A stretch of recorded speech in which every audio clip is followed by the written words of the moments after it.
Our teacher and inspiration for this session is Joanna Macy.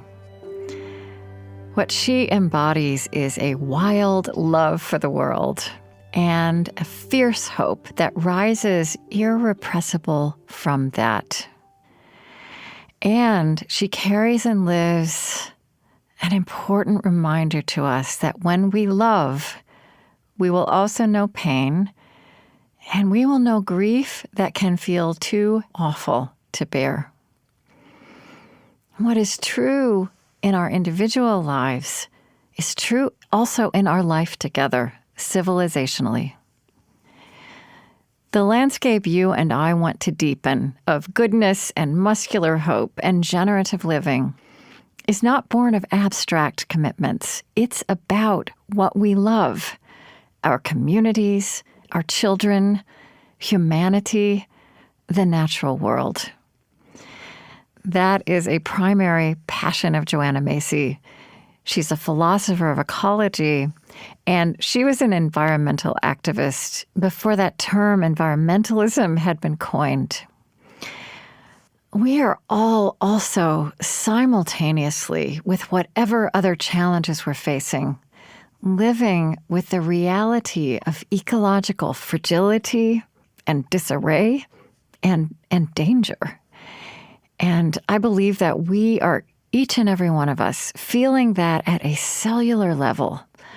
Whatever our belief systems are, whether it's conscious, wherever we live, if in no other way we are having to acknowledge it in the chaos of what we used to call the weather.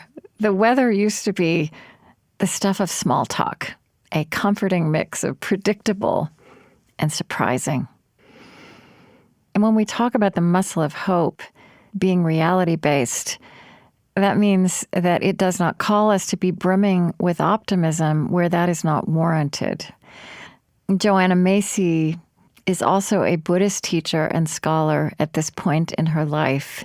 And she actually says that within Buddhist teaching, as she understands it, there is absolutely permission to not be brimming with optimism. What we're called to do is be present. And when you're present, there will be grieving to do. But that this strangely, interestingly, kind of miraculously increases our capacity to love this world, and it unleashes intelligence and ingenuity to sustain that love across a lifetime, as Joanna Macy has. So before the part of my conversation with Joanna that you're going to hear, she named the fact that one of the things we do that gets in the way of grieving as an expression of love is that we beat ourselves up for turning away from our pain at what's happening in the world because it hurts too much. And part of our reorienting to being present to pain is that we get to show compassion towards ourselves. Joanna Macy turns for companionship to the poet Rainer Maria Rilke. In this, she is a comrade to me. Rilke has been a friend to me across time and space, from my years of young adulthood in Berlin to now. Rilke, who also was a citizen of a young century, as we are, that was full of turmoil and violence and unimaginable possibility. And you're going to hear Joanna turn to Rilke and read from Rilke a poem that she herself translated. And the kind of apathy and closed down denial, our difficulty in looking at what we're doing to our world stems not from callous indifference or ignorance so much as it stems from fear of pain. And that was a big learning for me as I was organizing around nuclear power and around at the time of 3 Mile Island catastrophe and then around Chernobyl. And so it relates to everything. It relates to what's in our food, and it relates to the clear cuts of our forests. It relates to the contamination of our rivers and oceans. So that became actually perhaps the most pivotal point in the landscape of my life, that dance with despair, that to see how we are called to not run from the discomfort and not run from the grief or the feelings of outrage or even fear, and that if we can be fearless to be with our pain, it turns. It doesn't stay static. It only doesn't change if we refuse to look at it. But when we look at it, when we take it in our hands, when we can just be with it and keep breathing, then it turns. It turns to reveal its other face. And the other face of our pain for the world is our love for the world. Say you're taking care of your mother, and she's dying of cancer, and you won't say, I can't go in her house or in her room because I don't want to look at her. But if you love her, you want to be with her. When you love something, your love doesn't say, well, too bad my kid has leukemia, so I won't go near her. It's just the opposite. What is empowering moments like that? I mean, I wonder if Rilke comes to mind again, of how he was very clear about darkness as a part of life.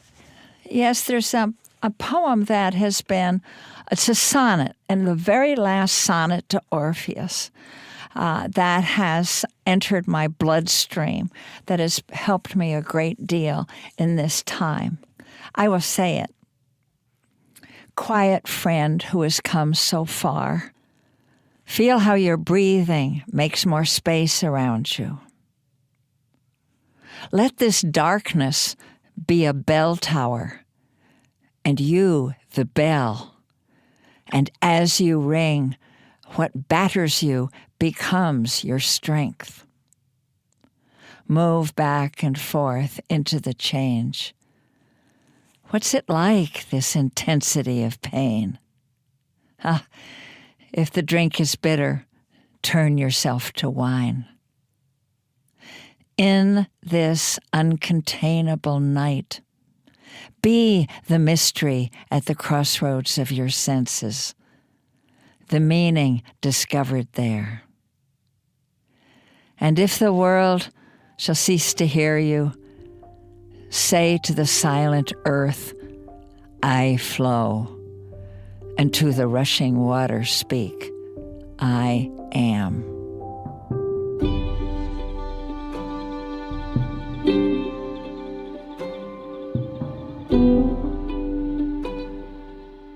That dance with despair, the way pain turns if we actually look at it, take it in our hands, be with it, and keep breathing.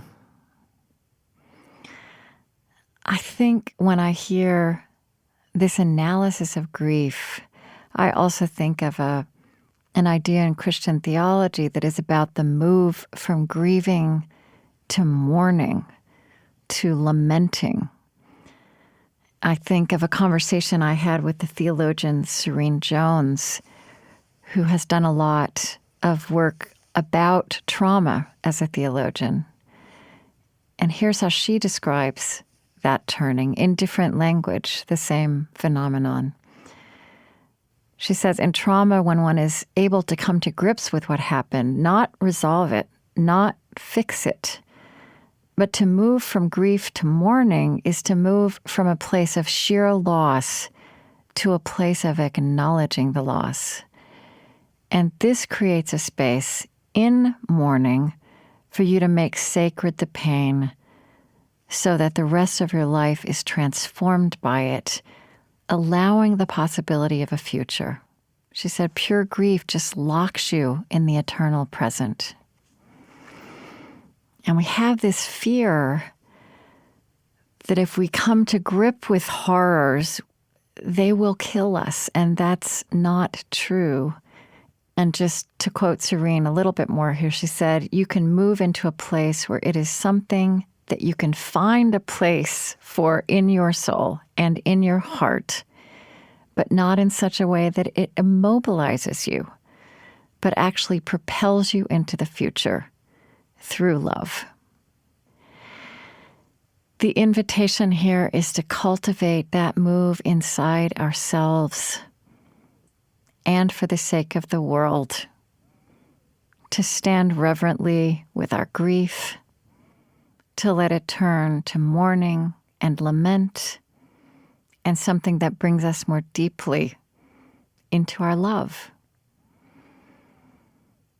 I don't think a muscular hope is possible without the capacity to make that move. And it is something we can and must practice. And I want to leave you with Joanna's voice again. Another moment from that conversation I had with her. And I can't really imagine a more beautiful definition of living with muscular hope. You're always asked to sort of stretch a little bit more. And actually, we're made for that.